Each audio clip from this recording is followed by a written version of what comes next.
Gloire au Dieu vivant. Amen. Gloire à celui qui ne sommeille ni ne dort. Gloire au ressuscité d'entre les morts. Seigneur, nous te bénissons, te rendons toute la grâce. Nous te disons infiniment merci pour ce jour que tu envoies à l'existence. Seigneur notre Dieu, nous prions que tu prennes le contrôle total. Que je ne sois plus, Seigneur, que ce soit toi, Seigneur, qui prenne le contrôle, qui vienne, qui oriente tes enfants, Seigneur. Béni sois-tu, Maître des cieux et de la terre. Reçois tout de gloire, Père éternel. Amen. Amen. Bien-aimé, sois béni abondamment. Merci pour ce programme que tu suis de près comme de loin. Bien-aimé, comme j'ai l'habitude de le dire avant de commencer, dans le thème du jour, comprends que Dieu désire des chrétiens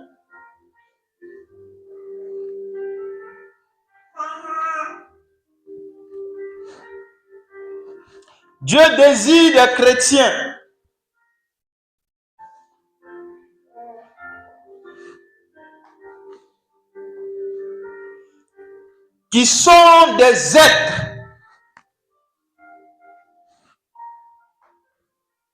dont la pensée comprend la notion de la présence de Dieu, de son respect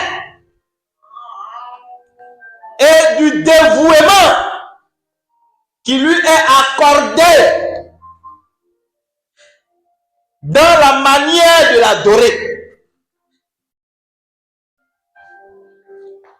Il ne cherche pas des gens qui ont le nom, qui ont son nom sur la bouche, qui l'utilisent à leur fin.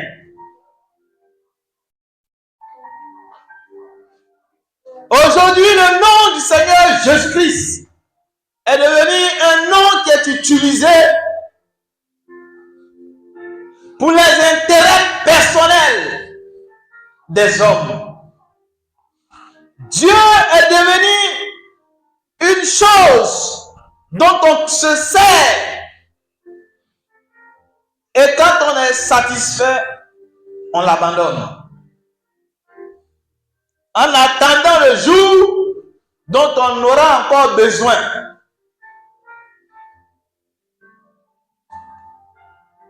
Et c'est la vie de plusieurs chrétiens. Ils n'ont que le nom du Seigneur à la bouche. Ils choisissent de faire ce qu'ils veulent faire,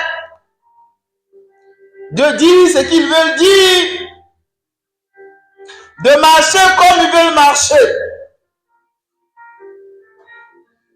Ce qu'ils n'aiment pas du tout, c'est qu'on leur dicte quoi faire. Ce qu'ils ne veulent pas du tout, c'est que Dieu leur dise que ne fais pas ci, ne fais pas ça. Ils veulent suivre ce Dieu-là avec la pensée qu'ont les occultistes, avec la pensée qu'ont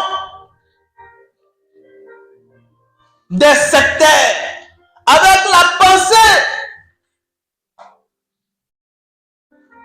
qu'ont des francs-maçons, de de vivre une vie de liberté dans toute la liberté du sens. Sans comprendre qu'on ne prend pas les médicaments, on ne prend pas les comprimés avec toute la liberté de les prendre. On prend soin de bien regarder la notice, de bien regarder le dosage. On prend bien de bien regarder la posologie. On prend bien soin de regarder parfois même les effets secondaires, de regarder les effets secondaires avant de pouvoir les prendre. Mais pour Dieu, chacun veut avaler le comprimé de Dieu.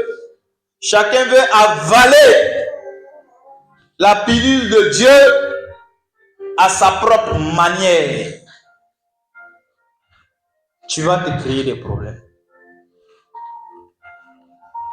Tu vas te créer des problèmes. Parce qu'il y a des règles qu'il faut suivre. Et Dieu attend que ses enfants puissent se conformer et marcher selon que lui, Dieu, il désire, afin que l'étoile qu'il leur a donnée puisse briller en son temps. Amen, amen. Nous allons poursuivre notre message d'hier. Nous étions en train de parler du marché des étoiles. Nous avons pris notre passage dans le livre de Matthieu. Nous allons continuer toujours la même lecture. Matthieu 21. Matthieu 21. Matthieu 21 à partir du verset 12 à 15.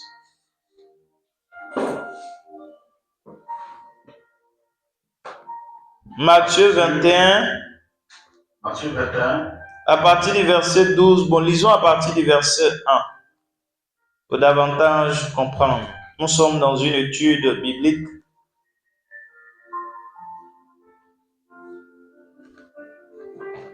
Lorsqu'ils approchèrent de Jérusalem. Lorsqu'ils s'approchèrent de Jérusalem. Et qu'ils furent arrivés à Bethphagée. Et qu'ils furent arrivés à Bethphagée. Vers la montagne des Oliviers. Vers la montagne des Oliviers. Jésus envoya 2 disciples. Et en leur disant, allez au village qui est devant vous. Allez au village qui est devant vous. Vous trouverez aussitôt une ânesse attachée. Vous trouverez aussitôt une ânesse attachée. Et un ânon avec elle. Et un ânon avec elle. Détachez-les et amenez-les-moi. Détachez-le et amenez-les-moi.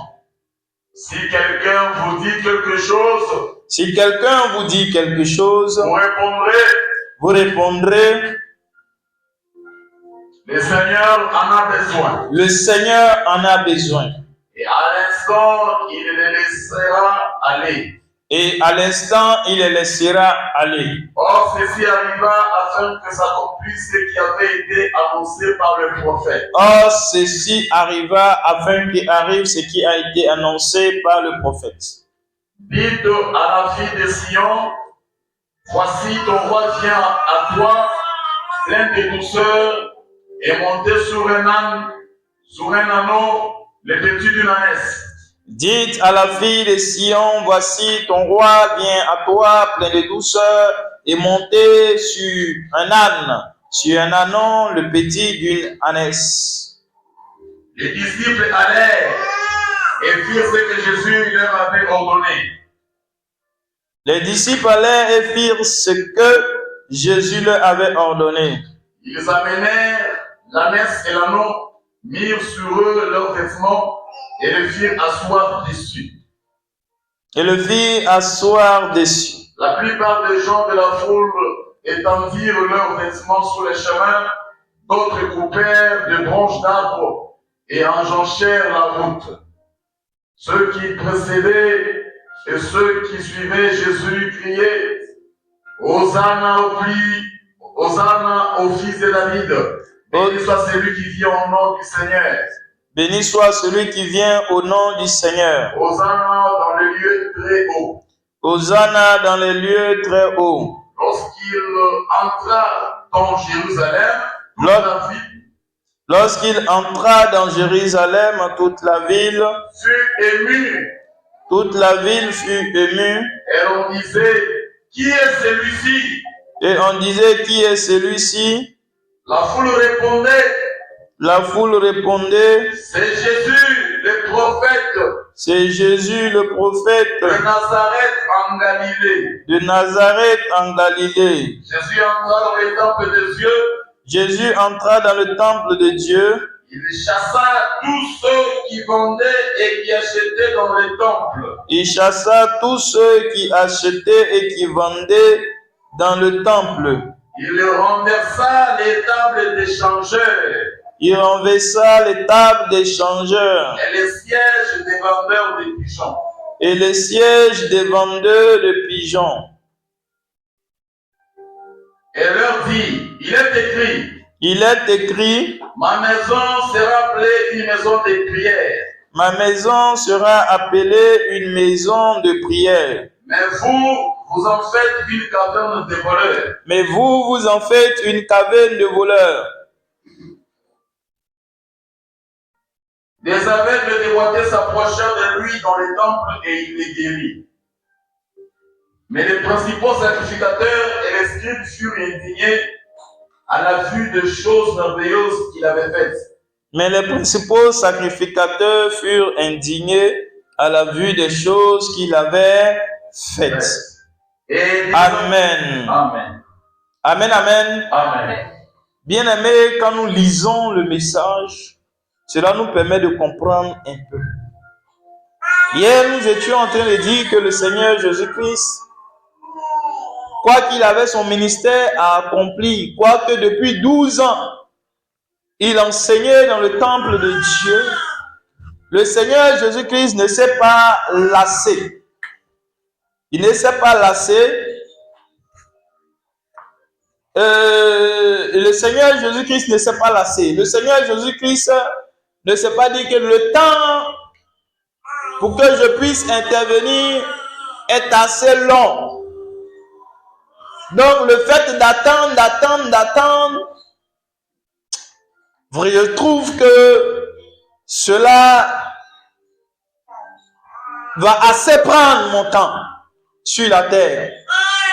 Quoique étant Dieu, quoiqu'il ait des choses assez importantes à faire, quoiqu'il a beaucoup de choses à conduire, à diriger, quoi qu'il soit le plus grand des PDG, quoi qu'il soit le plus grand des médecins, qui a beaucoup de vie à suivre de près, beaucoup de patients, quoi qu'il soit le pasteur qui doit conduire paître plusieurs brebis à la fois et de manière individuelle. Quoi qu'il doit gérer toutes les catastrophes, les cataclysmes, quoi qu'il doit gérer les naissances, les accidents, les incidents,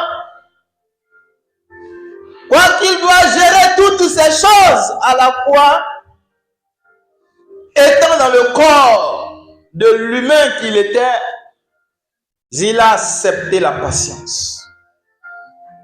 Il a accepté la patience. Un grand Dieu aussi puissant qui accepte de venir comme étant enfant, bébé, naître comme les hommes naissent.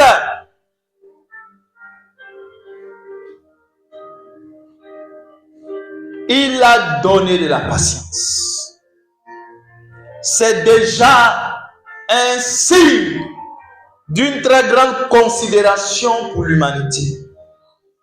Mais il a attendu le temps qu'il fallait. 30 ans, il a attendu ce forger. Quand le moment est arrivé, il a ordonné la libération de l'ânesse et de l'ânon. Il a ordonné, il dit détachez-les. Bien-aimé, nous avions eu à dire que tu as besoin, toi également, d'un moyen pour pouvoir aller plus vite. Tu as besoin de ton cheval à toi. Tu as besoin de l'âne. Tu as besoin de l'élément qui va te permettre de te propulser en avant. Tu as besoin de cette opportunité pour pouvoir changer le cours de ton existence sur la terre. Tu as besoin de la rencontre avec la personne qui aura à changer le cours de ta destinée. Tu as besoin que Dieu te donne le contrat qu'il faut afin que les choses dans ta vie puissent prendre une telle tournure. Tu as besoin d'un propulsateur, de quelque chose qui va te propulser, d'un véhicule qui va te lancer. C'est ton étoile. Et Dieu a disposé cela en sa saison. Le Seigneur Jésus, tout le temps, il était sur la terre. L'âne également, l'ânesse également, était présent jusqu'à ce que l'ânesse grandisse. Personne n'a touché. Personne n'a touché à ça. C'est une manière de faire comprendre aux hommes. Nous avons eu à dire cela. Quand on est ton étoile, c'est le Seigneur Jésus-Christ seul qui en détient la clé. Personne ne peut faire quoi que ce soit de ton étoile si lui, l'Éternel Dieu, n'a permis. S'il n'a pas permis, ce n'est pas possible.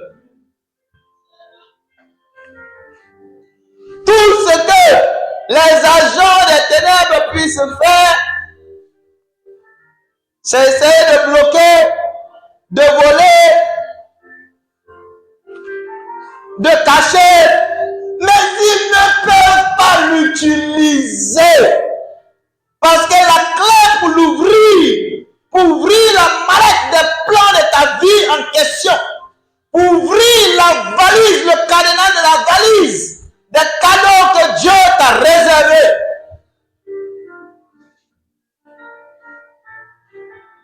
Cette clé ne se trouve que dans la main du Seigneur Jésus-Christ. Il n'y a que lui seul qui possède cette clé-là. Il n'y a pas quelqu'un d'autre. Il nous a dit clairement, ce qui est à vous, je vous ai béni, je vous ai donné tout ce qu'il faut afin que vous puissiez régner sur la terre. Je vous ai béni, je vous ai donné la bénédiction, je vous ai donné le mariage, je vous ai donné la santé, je vous ai donné le ministère, j'ai mis les dons, j'ai mis tout ce qu'il faut dans ces valises pour vous.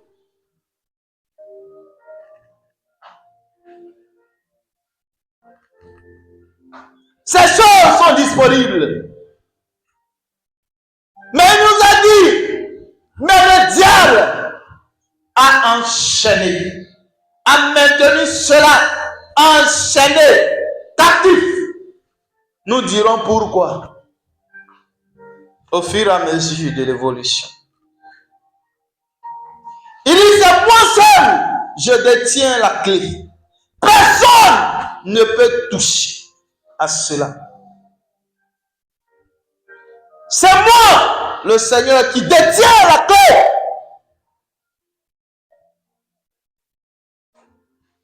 Bien-aimé, le Seigneur, il est puissant, il est fier. Il nous a instruits sur comment faire afin de casser les chaînes qui liaient ces valises, afin de les libérer. Il nous a instruits sur comment le faire. Et nous voyons les résultats que cela produit dans les vies.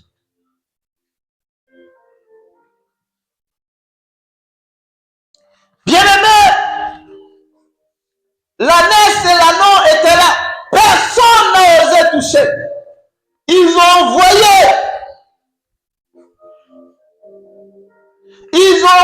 les disciples. Quand ils sont arrivés, il dit, dis-leur, si quelqu'un vous demande, dites que le maître en a besoin. Cela suffit. Personne d'autre n'a osé demander quoi que ce soit. Donc le Seigneur, l'Éternel Dieu avait préparé ça depuis longtemps pour lui, sachant que le temps viendra où il devra rentrer dans Jérusalem afin de pouvoir commencer le ministère comme il se doit. Amen, amen. J'ai bien dit, ils sont arrivés vers la montagne des Oliviers. J'ai dit, il est important pour chaque domaine de ta vie que tu veux entamer, de pouvoir aller sur